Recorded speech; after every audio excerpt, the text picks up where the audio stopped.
So yeah, now it's live. People are going to be joining us. When you say heat wave, I know that London and the rest of Europe has been experiencing it. How hot is it? Do it in Celsius. um, yes, we were in Paris for May and June, so we hit both the heat dome and then the heat wave there. So that was worse. It was 45 there. In Right. London, it got up to about 38. But we have this tendency to rent um, apartments with full glass walls, So which you're is getting a heat gain. it's a lovely selling feature, unless it becomes a convection oven, which is what happened. So yeah, it's been pretty tough. I really notice at my age, I'm 62 now, and I really notice how you get short of breath, you get very lethargic, that kind of thing. So I can see how dangerous it is for the elderly. Absolutely.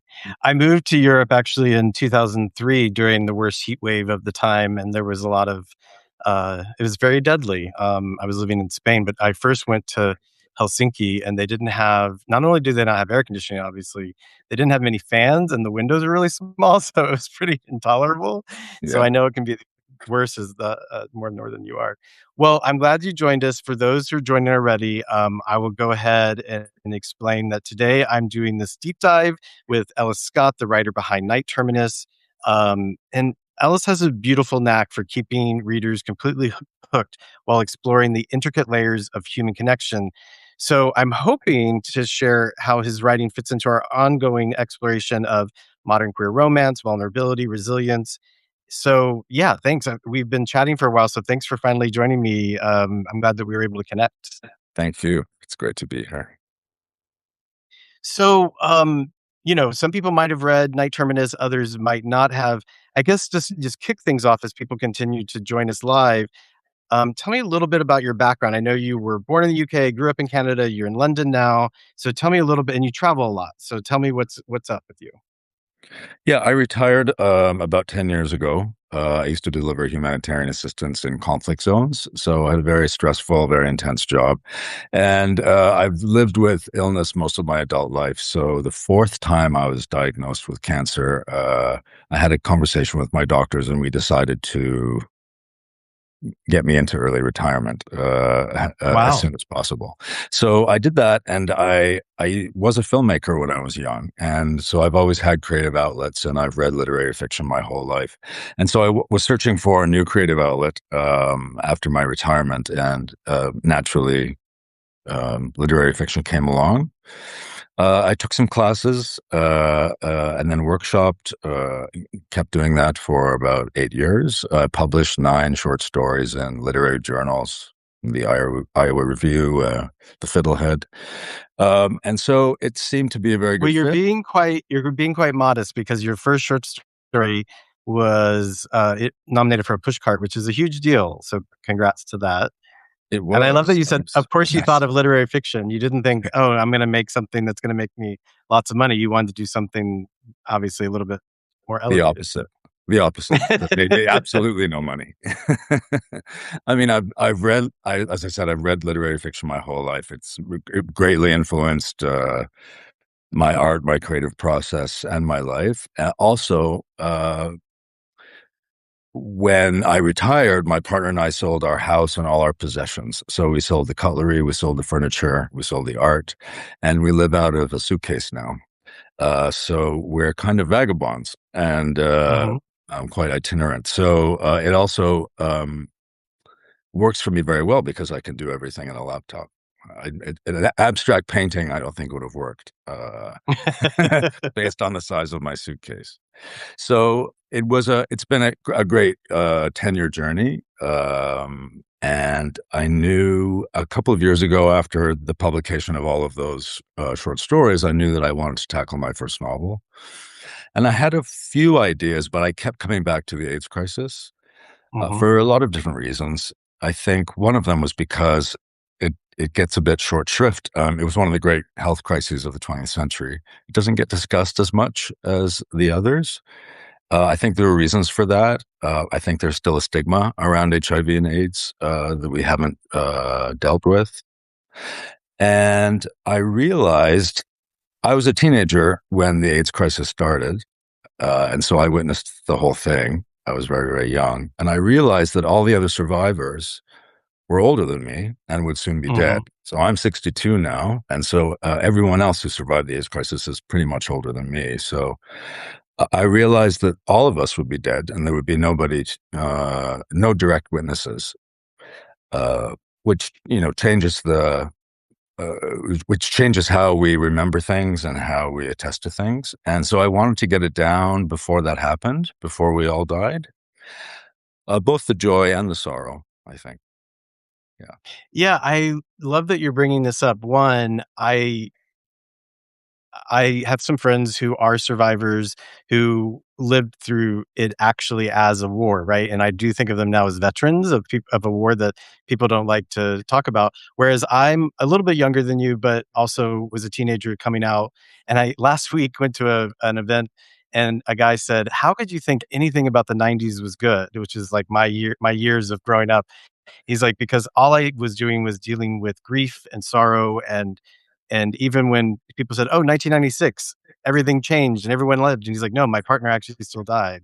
And I thought that was really valuable. And, you having witnessed this, and you're talking about how you wanna capture that, yeah, I mean, tell me a little bit about why you said you think there's a stigma, but why do you think people also don't wanna read entertainment or watch entertainment, or experience this through their words or pictures?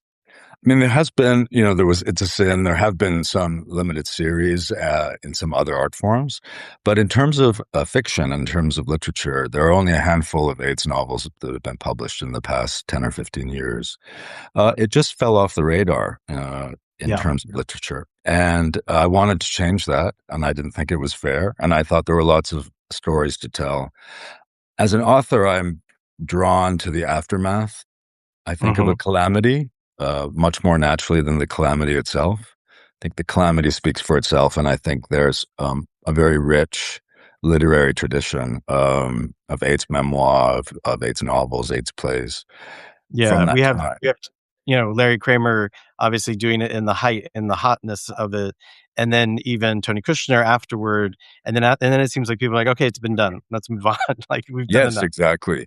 And what came to mind, especially with this book, is I couldn't find any books about the survivors of the AIDS crisis, specifically those people who watched their friends and lovers die, who were supposed to die as well, and then didn't for whatever reason, and now live a very long life because of medication, but with incredibly complex physical and emotional scars and Mhm. ailments.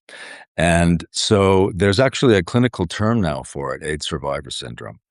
Mm. And I thought it was very strange, first of all, that there really weren't any novels about these people who survived and about the aftermath, really about the wreckage. And so those two things kind of put together kind of confirmed that this was going to be my first novel. And I really wanted to focus on the aftermath because for the people that have read it, they understand. And it does start in 1985 and it does finish in 2025. So it covers 40 years and three continents. But the majority of characters right from the beginning are all in some way survivors. Some Right, are 23-year-old survivors and some are 80-year-old survivors. right. Uh, but uh, yeah, that was the most important thing to me was to honor their lives and their sacrifice because they don't get discussed at all. I mean, survivors of AIDS don't get any press, as it were. Right, and the trauma that's related to that of being a survivor, survivor's guilt, as well. It's very So, difficult. Sorry. I wanted the first review that came out you mentioned was by Henry Hicks in the Brooklyn Rail, and I wanted to there's a line that he used in it that I really loved, and just so that people know, "Night Terminus sketches a vibrant mosaic of what queer community is, revealing that it's within diaspora that we can find home." And that's what's really fascinating about this book, right? That it is about this diaspora. You call yourself now this vagabond at 62, these nomads, like, traveling around, and it's really a complex narrative that you've given us. And I want to, can you kind of talk about that, about the craft of that, but also, the decision to do that, not have a, I mean, your narrator is anonymous the whole time and is this sort of everyman, as you've said. But then you have these other characters. I want to make sure I get all their names right. Louis, Yuri, and Frank, unless it's Lewis, but how do you pronounce it? Louis. And tell me a little bit about having these different characters, this complex mosaic of narratives. I think statelessness and belonging is a motif in the novel for sure, and that is because whether you travel or whether you don't travel, I think queer people exist in this liminal space, this state of impermanence, because we do not have a place to call our own. We do not govern ourselves. When we get limited rights, they're given to us by straight people. As far as I know, Mm-hmm. the nine Supreme Justices were all straight. And when they're taken away by straight people. And so our entire life, and it changed very much. I mean, we do have a lot of rights now. But when I was growing up, when the AIDS crisis started, and I was 18 years old, we lived in a shadow society. I mean, anybody of any, of age will remember how difficult it was that we did have any protections, any legal Mm-hmm. rights. We had no parental rights. We could not adopt. We could not have our own children. We didn't have pension rights. We couldn't visit our spouses in the hospital, which became a very big deal in the AIDS crisis, et cetera, et cetera. Of course, we couldn't marry. And my response when the state told me you're not allowed to marry and you're not allowed to have children, my response was to give them the middle finger Mm-hmm. and do other things. And I think we all live in that outlaw body, in the Yeah. outlaw's body. And one way to explore that is this idea of impermanence or transience in reality. To have a bunch of vagabonds, a bunch of artists and fugitives and rebels, all kind of on the run from something, all traveling, all going on an emotional journey in their head, as well as the physical journey that we go on. And I think that the narrator's emotional journey is very much mirrored in the physical journey that they go on in the novel. And so that was very important, just to recognize that, queer people, it's not that I'm not asking for a state. I mean, certainly, that's not the end result. And I think that's what Henry Hicks hit the nail on the head when he said, that's not what we're looking for. We're acknowledging at the same time our lack of rights and our impermanence in society. And at the same time, wanting very much to be part of that society. And so how do those things fit together? Well, and I think at the core of it is something that I've been grappling with, and one of the reasons why I even started the Queer Love Project was, growing up, I was basically always told I'm a criminal just for having sex the way I was, and I don't know how it was in Canada for you, but being in the U.S., Lawrence v. Texas wasn't until 2003, so then officially no longer was sodomy illegal, but up until then, every time I did anything with a guy, basically I was a criminal. So I just, as you said, the outlaw body. What do you think that does? I mean, on top of the grief that we were experiencing, what do you think that does to our like sort of internal blueprint when we're trying to find love? I mean, I think it that kind of impermanence can grant some safety.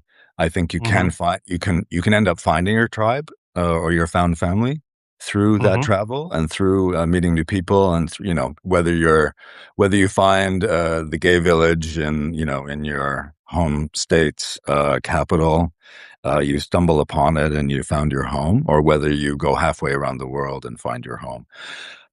I think that it Or does. maybe it's that search that it really causes you to search and to try to find that.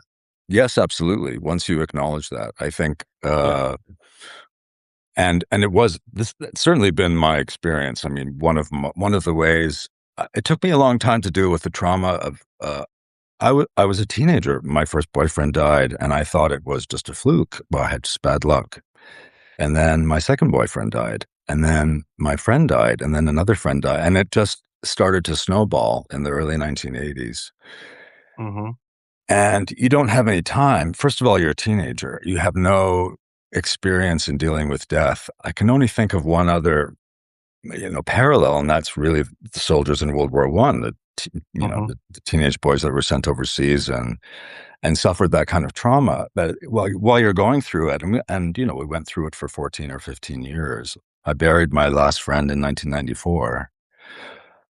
You're just you're on care teams. You're trying to you have to find a job. You have to live. You're discovering your sexuality. You're trying to find a boyfriend. All of these horrible things at the same time as you're going through these wonderful things on adolescence. And so I wasn't really able to grieve until my 30s and 40s. And I thought I had done it, and but then I realized that there was so much, more for me to cover. And I don't think I could have written this novel any earlier. I think I had Yeah. to be 62, and I had to have done all of that stuff for myself before I tackled these characters. And when I started to write, they came very quickly. I mean, I could write 100 of these characters.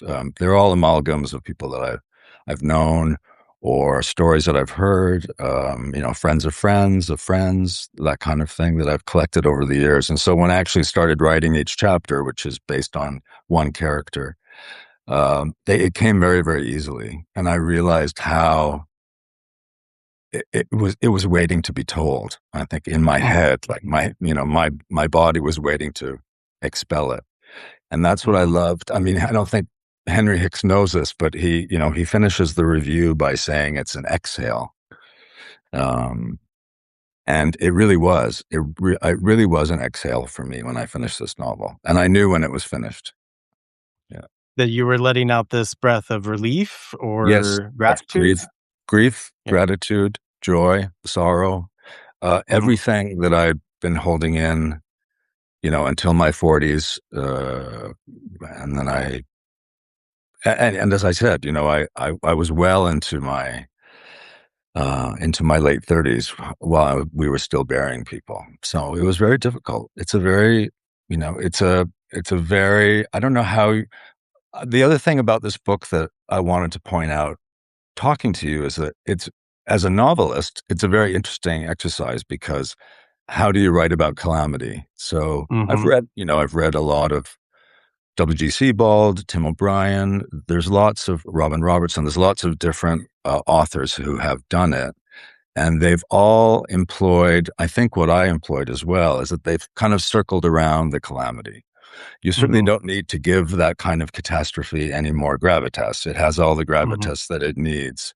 So it's sometimes better when writing about catastrophe to view it from a periscope or from the side or approach it from the side.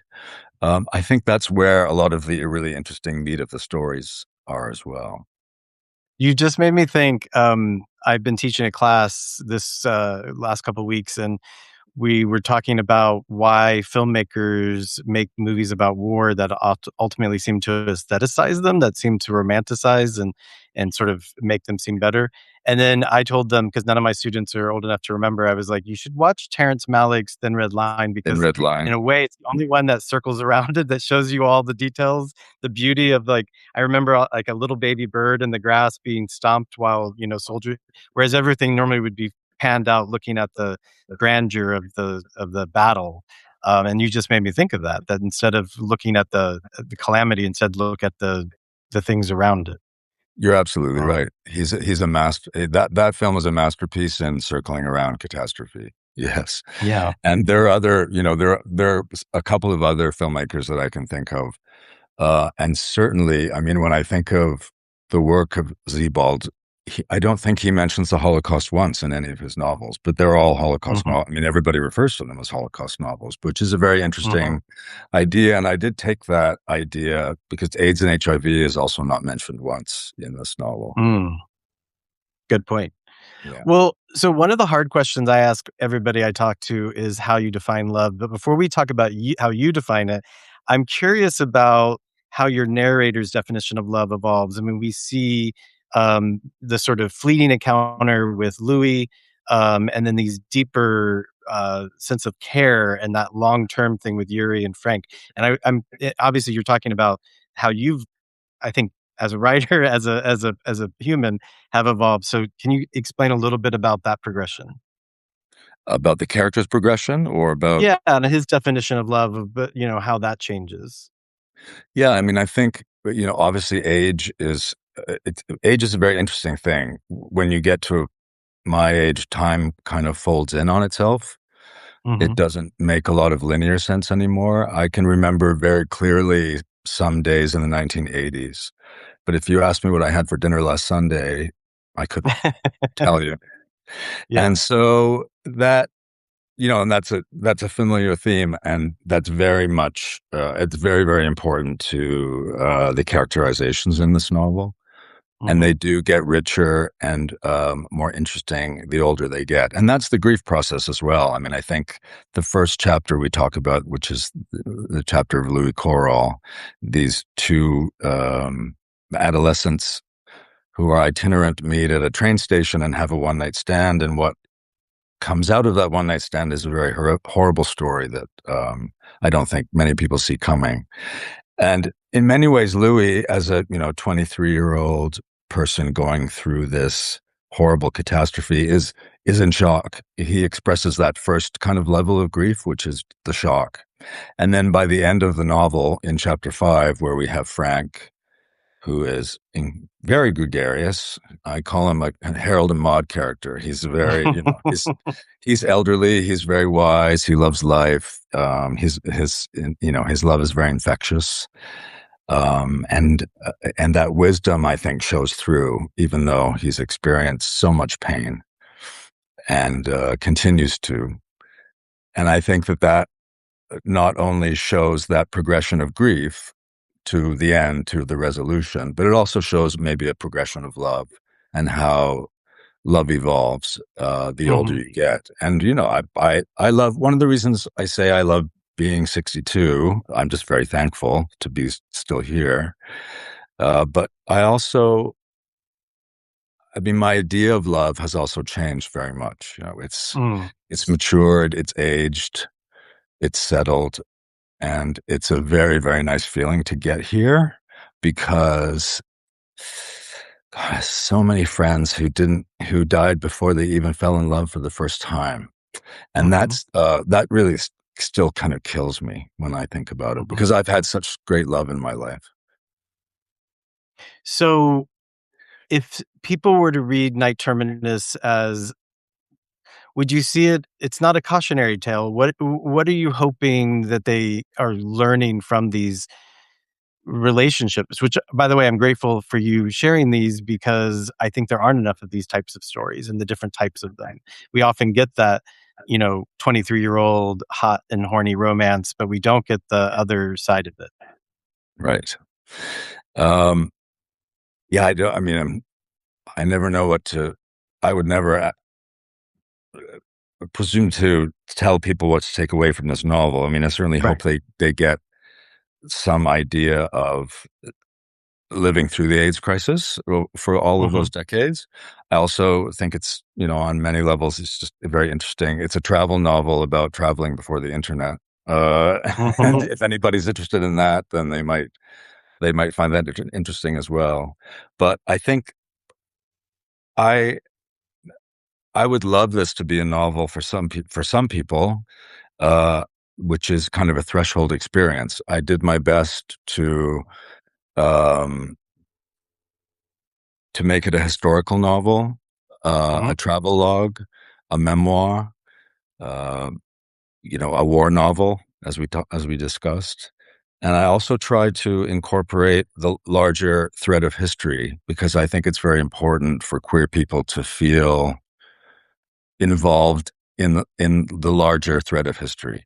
And so there are a lot of references to the 19th century. There are a lot of references to the earlier 20th century, as well as 20th century politics that happen within this story. And that was very important for me to position this story in a larger context. Yeah. So people will be smarter for reading this book. Let's put it that way. Um, Well, I mean, they might, yeah, at the very least, learn some trivia about the '80s and '90s that that they don't know about. And also, I think, I've had this conversation a lot lately because some interviews have talked to me, some interviewers have asked me about the COVID crisis, naturally. Mhm. And the younger ones have tended to just naturally equate the AIDS crisis with the COVID crisis. That naturally they must be the same thing. And, they must have had the same energy, the same output, the same consequence. And I watched Fran Lebowitz shut somebody down in an interview once, and she just said that the AIDS crisis was nothing like the COVID crisis, nothing at all. It was the opposite of the COVID crisis, and it's difficult to explain that in one sentence, but it was a very, very different time. And, AIDS has killed 44.5 million people around the world. And almost a half century later, we don't have a vaccine. I think we had a Mhm. COVID vaccine within 11 months. Mhm. So I could go into a long spiel about how very, very different they were. But I do hope that, people have a better insight, I think, into the time period as well, and the many factors that were influencing the stories that happened, even to the point of the breakup of the Soviet Union and the larger political forces that were happening at the time in the Cold War, because they all had an influence on the AIDS crisis one way or another. One thing I will say that I did get angry, uh, early on during COVID because some of my straight peers and friends and colleagues were getting freaked out by any time they felt a sniffle, and I thought, "Okay, you are finally feeling what I felt anytime I got a fever and thought, 'Oh, I'm seroconverting,' or anytime you did something and you thought, 'I made a mistake and I'm gonna suddenly get sick,' except it was the repercussions weren't the same." But, that was one thing that got me really upset at one point because I was like, "I've been living with this most of my life," is that anytime something like anytime I got an illness, I thought, "Oh, it's finally happening."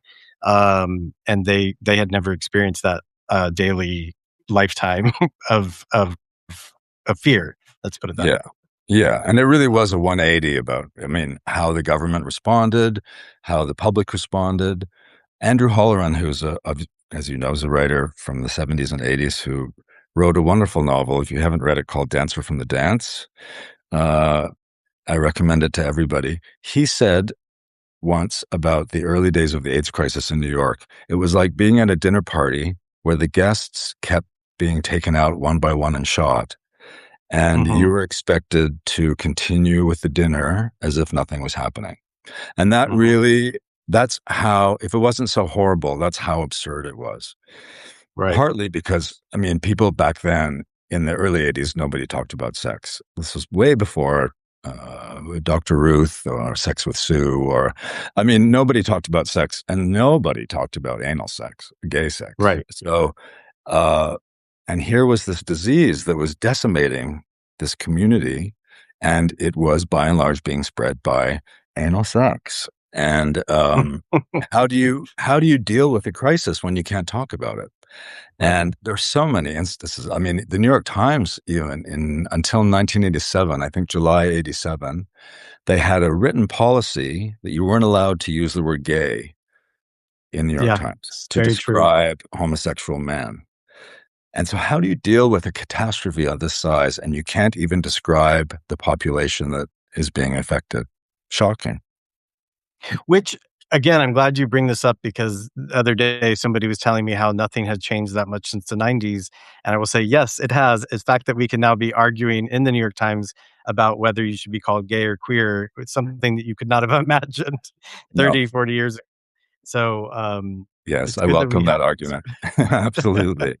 It's always good. And yeah, I remember, I don't know if you remember this, but when we talk about statelessness, and I think that in travel, I think it also provides a sense of safety sometimes, because I remember it was 1987 as well. That was a bad year for the New York Times. There was an op-ed piece and the writer was advocating for gay men with AIDS to be tattooed on the Yes. arms or the buttocks. Mhm. And this was in the New York Times. I mean, Yeah. this was taken very, very seriously. And I remember reading that. And I had one thought in my head: run, run. Mm. And so I think travel can also provide some sense of safety when you have that, when you're faced with something like that. Yeah, I think it's fascinating. I mean, you bring us, I you wait, we're in Paris, we're in Montreal, we're in Europe, we even go through the Iranian desert, and I love that you brought up this idea of the statelessness, because the point is that the physical borders do not equal safety, right? And that's part of this point. And Yes, that we have distrust for the state, right? Because the state might grant you some privileges, but it also very quickly can destroy you. yes. Virginia Woolf, in her essay Three Guineas, I mean, I'll paraphrase, but I'll try to. I think she said, "As a woman, I have no country. As a woman, I want no country. As a woman, my country is the whole world." And she wrote Mhm, that as Europe was militarizing for war, and it was both a repudiation of that, of the militarization, and a recognition that she had no rights in society. So I think mhm. there's some interesting parallels there for sure. So I'm going to ask this question, and hopefully it lands and doesn't come off as dumb or pedantic. But do you think queer love in its own way then becomes a homeland for stateless, displaced people in the diaspora? Like we create those found families, we create this community wherever we are? Absolutely. I mean, there's Oh, no question in my life. I always say, when people ask me about the AIDS crisis, I always say, I mean, it's a terrible thing, and terrible things happen to people, good people, every day. Um, but it's the love and resilience that you show in the face of that catastrophe, which defines you, or which defines your community. And I know you know, but for the younger people who didn't experience it, or for people who didn't have direct experience with the AIDS crisis, our community was all alone in the early 80s. This is long before Elton John was still in the closet. There were no stars associated with the AIDS crisis. Nobody would touch it with a 10-foot pole. There were only a small handful of heroic, queer and straight people in the medical community who stood up and looked after us. But outside of that, we were completely alone and completely isolated. And after we got over that shock, we rallied together. Um, our lesbian sisters looked after us. We looked after each other. We learned how to do that. As I said, I was 19. I didn't know, I had never changed a diaper. I didn't think I was going to have to change one until I was 70 or 80. So my life flashed before my eyes, and we came together as a community. And then we got angry, of course. In the mid 80s, mhm. we got really angry, and that was really important as a response to what was happening to us. And we got organized. And and now it's history. It's very important history is the history of direct action and ACT UP, and what we did in the AIDS crisis, combining art and activism, et cetera, et cetera. The list goes on, but that was all because of our love for each other, and our absolute resilience in the face of what really I thought, and what all of my poor friends who died were sure of, that this was going to exterminate all of us, that all of us were going to die, and there wasn't going to be one person left. And I always say that I always knew that that wasn't going to be the end of our community, because we're always born. It doesn't matter. I Right. mean, it doesn't matter any country around the world that tries to stop homosexuality. We just keep being born, and that's the miracle of homosexuality. Is you just can't stop us from being born. And so I knew that we would repopulate, but there was a very, very long time in that period in the 80s where I did think all of us were going to die. Yeah. Yeah. And so that resilience is like, it's just beyond love. Like it's somebody said once, if someone else writes the beginning of your story, can you still write the ending yourself? I forget who it Hmm. was. And that quote always stayed with me, because I grew up I grew up in the 70s. I came out at 15. It was a huge mistake. I experienced a lot of violence in my little town. I was driven Mhm. out of my town. And so Where in Canada was that? Snowball. Okay. Yes, I know. um, and when I escaped, and I escaped pretty quickly because I realized that it was incredibly unsafe for me to stay there. When I took my life back, I've lived by that tenet my whole life. Is that I've tried to write my own story ever since then because other people were trying to write it for me, and it made me so mad. And so I've tried to do that. And I think that's part of queer love as well. And that part of Yeah. that outlaw body is if you Yeah. embrace that outlaw body and you take it back and you write your own story at the end, that's an incredible act of love. I'm going to quote you on that because I have been teaching this idea of queer storytelling, and I say that about, um, we're given a sort of blueprint, and I have those pictures of me with my dad as a kid, where I have a football helmet on because he wants me to be this little jock like him, and then of course I'm this weird little queer kid from an early age. It was still there, and then I had to learn to rewrite that story, right? And I think some people takes longer Mhm. for them to say, "Oh, the story that I was given, the blueprint, the narrative, or whatever it is not the one that's going to make me happy." And I have to figure out a way to do that. I think that's why I like, sharing other people's personal stories, having people like you who are not just talking about their own story, but novelizing or fictionalizing stories that about this. And you've said, I mean, that queer storytelling is a form of protest. It is a form of resistance. Um, can you talk a little bit more about that for people who are wondering, like, why should I take that risk of writing a story that some people are going to hate and reject? Because they're going to hate it. Because they're going to hate and reject it. That's why you should write it. Absolutely. Yeah. Uh, I mean, when I started to shop this book around, I was quite surprised at some of the reaction that I got. I hadn't really, I've been insulated myself to a certain extent as an old person with, people who are very progressive and who are very loving and who love me and I love them. And so the response I sometimes got was, basically, who wants an AIDS novel? Who wants a novel about AIDS? I don't. It's ancient history. I don't know how it would contribute to the canon. I don't know really if there's anything left to say. Wasn't there a movie in the 90s about it, kind of thing? Someone actually said, wasn't there a movie in the 90s about it? Yes, Philadelphia. Yes, it was 19, That movie. that movie, 1993, which I remind people was a full, you know, 11 or 12 years after the AIDS crisis started. So be thankful for small crumbs. And so, but it didn't depress me. It just it just spurred me on to want to publish the book more. I mean, it made me determined to get the book published specifically because of that reaction. So I think if you're wondering whether you should tell these stories, yes, all of these stories, I don't know if you would agree, but personally, I think all of these stories, they're very intimate. It's Hmm. the backdrop are these huge political events and this terrible catastrophe, but every single story is an intimate story between one or two people.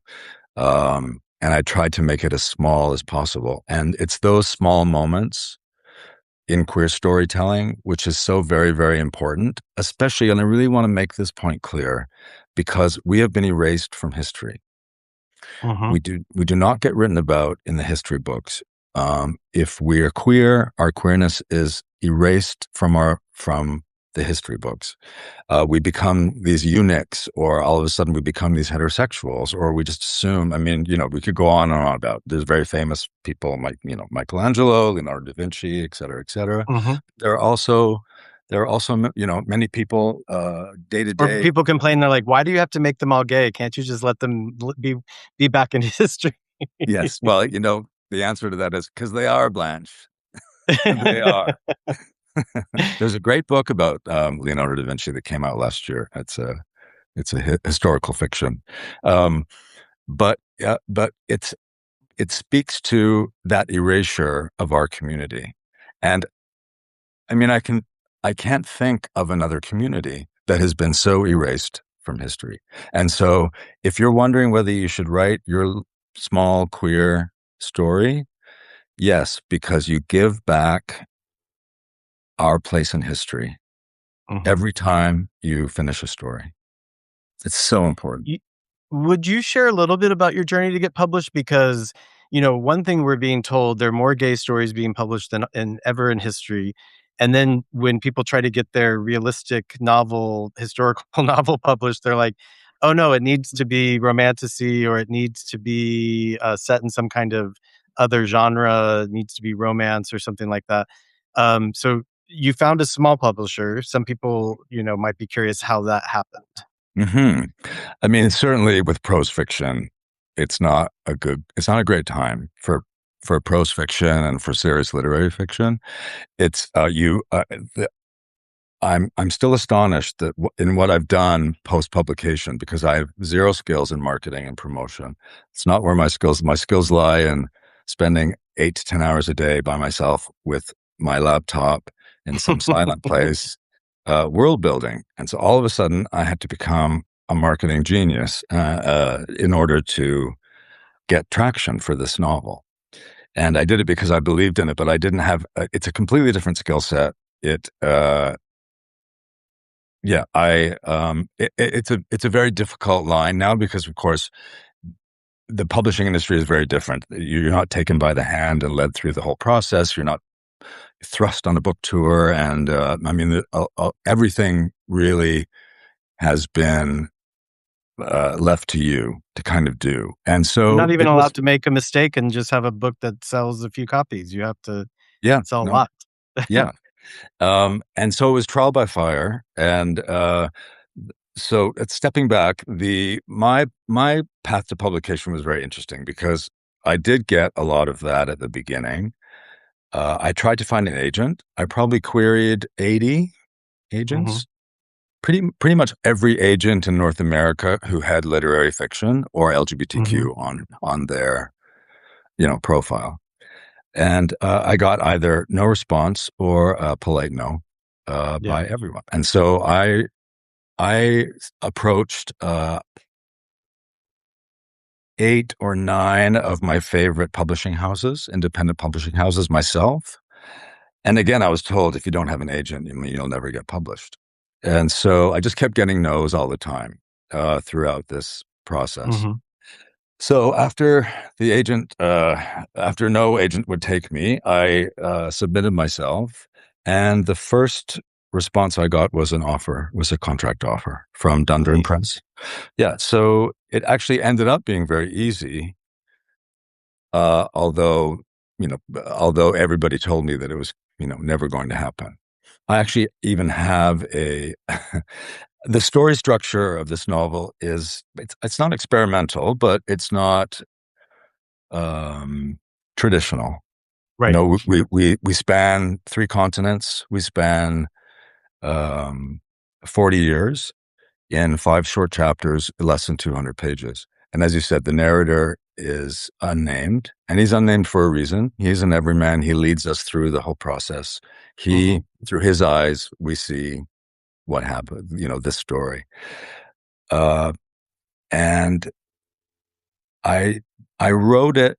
It was it was very intentional the way the book is structured, but it also did not help. I did send it to somebody who, uh, to an editor who I met in a workshop, and she wrote back, and the subject line was, "This is why your novel will never be published."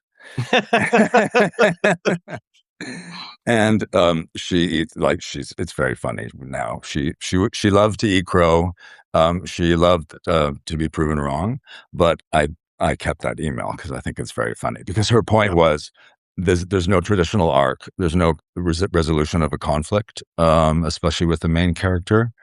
My response was, people are messy. Life is messy. People are left hanging. Sometimes that traditional emotional arc that you're looking for, that are in romantasy novels or are in other kind of genres, doesn't work for this novel.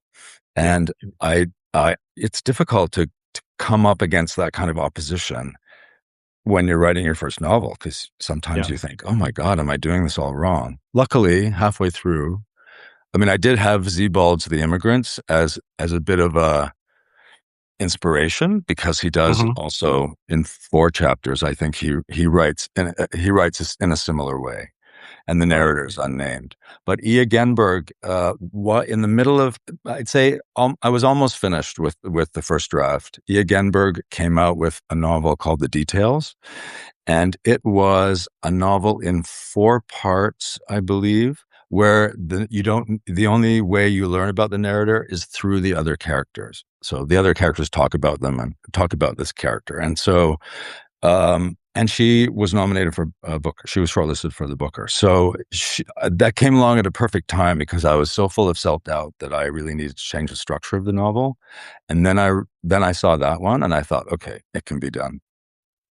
Yeah, I mean, one, thank you so much for sticking with it. I know, as you mentioned at the top, like you've survived cancer 4 times. You could have other priorities, but you stuck with this and wanted this story out there. And I hope you tell us more stories. I know that that might not be your first goal, but it's I think it's important to say, like, sometimes you want to write something ambitious, and sometimes people use that as an epithet. "Oh, this is such an ambitious book." And then yet, if you don't, then they're like, "Why didn't you write this ambitious story?" So, it's a catch-22. Yeah. Um but as heartbreaking and melancholic at moments as Night Terminus can be, it ultimately is about hope. And I know, you don't wanna put words in your readers' mouths, but if there is a lesson about, let's say, love that they come away with at the end, what do you hope that lesson is? Or is there any advice you give anyone? It doesn't have to be related to Night Terminus if you want. Yes, I mean, I think this story is I tried to make it a universal story.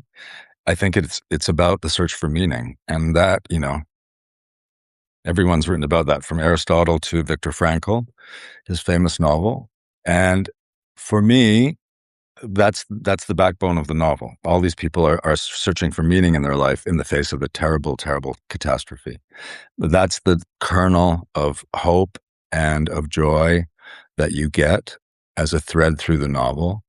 I think for me, searching for meaning and purpose has always come down to searching or or or getting agency. It's about agency for me. It's not about happiness. I think the search for meaning for me has been when I feel in control of my own body, when I can make my own decisions about my body, what I do with it, um, even life and death, my own life and death. So the more agency I get, the more the more meaning I get in my life. Mm, And I think some of these characters as well. I mean, we won't give away the ending, but Frank, the final survivor of this novel, as we talked about, is very gregarious and very fun and very over the top and my favorite character, but carries a lot of sorrow. And things happen to him, but uh, he has the most agency of any character, I think, in this novel. So no matter what, no matter how you feel about the ending, sad or happy, I think the most important thing in Frank's journey is that he kept his agency mhm, right to the very end. He decided what he was going to do, and that for me is a life of purpose. yes. That's wonderful. I love that the way you said that. Um So it's gonna hopefully be out in audio soon. I know people can get the ebook and they can find Night Terminus wherever. We'll make sure that we have a link to it in the notes for this. If people are finding us and aren't already a member or a subscriber to Queer Love Project, we publish stories every week, do interviews like this, and just support us by joining. It's free. We keep all of our words free, and hope to be able to continue to promote these kinds of narratives. And thanks again, Ellis, for joining us. Thank you, Jerry. It's been great. All right. Well, enjoy the rest of your day, and I'll talk to you soon. Okay, thank you. Bye.